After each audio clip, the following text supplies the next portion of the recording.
Welcome back. Today we're laying out a blueprint.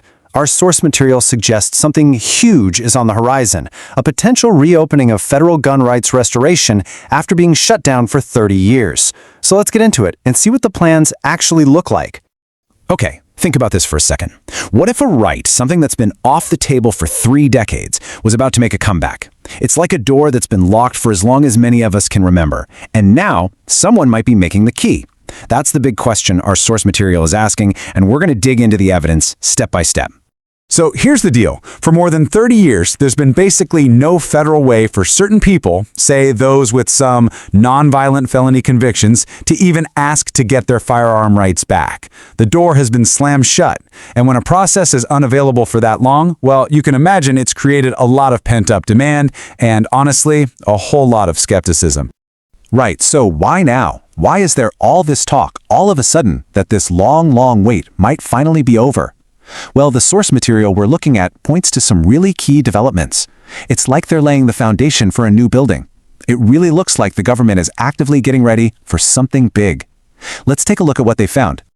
Okay, now this is where it gets really interesting, because this is the actual groundwork. According to the sources, there's been an executive action signed to kick this whole thing off. A brand new government department, a Second Amendment rights section, has apparently been created just for this. The funding and the computer systems, they're supposedly already in place. And maybe the biggest tell of all, they're hiring lawyers right now to handle the applications. You know, these aren't just whispers or ideas. These are real, tangible steps. So this leads to a really strange situation, kind of like a puzzle. You have all these signs that the system is getting ready to launch, right? But at the same time, the source material points out that a lot of people are, well, they're hesitating. There's this huge gap between what seems to be happening behind the scenes and what people actually believe is going to happen. And this quote just hits the nail on the head. And you can't really blame him, can you? I mean, after 30 years of a closed door, of course people are going to be skeptical.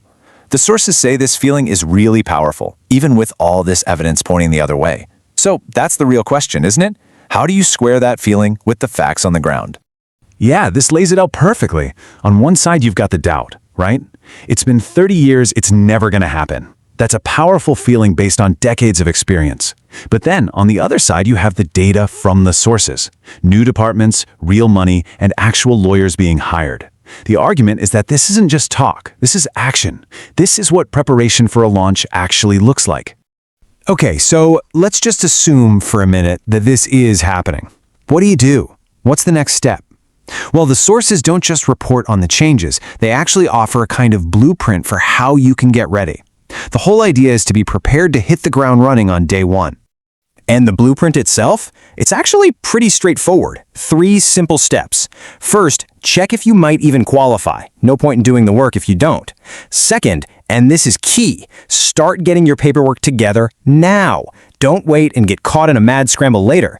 And third, get all that info organized. Build your case so it's ready to go the second that online application portal opens. And hey, any good blueprint needs a good set of tools, right? The source material we're looking at actually points to a couple of specific resources out there that are designed to help people with this exact process. Let's see what they are. First up is this online eligibility tool. Basically, it's designed to give you a quick first look to help you figure out if you might even be in the running to qualify for this. And it's not brand new either. The source says over 3,800 people have already used it to get a preliminary check. The other tool they mention is this workbook. Think of it as your guide for steps 2 and 3 of the blueprint, the whole gather your documents and get organized part. It's supposed to give you step-by-step instructions, checklists, all the stuff you'd need to put your case file together before the government system is even up and running. In this quote, this really sums up the entire point of the source material. It's a really strong call to action. The message is clear. The foundation is poured, the system is on its way, and the time to get ready isn't later. It's now. So it all comes back to the blueprint. The sources are telling us the foundation's been laid, the materials are there, and the construction crew is being hired as we speak. So the final question isn't about them, it's about you. The blueprint is laid out. Will you be ready when construction begins? That's what it all boils down to. Thanks for watching.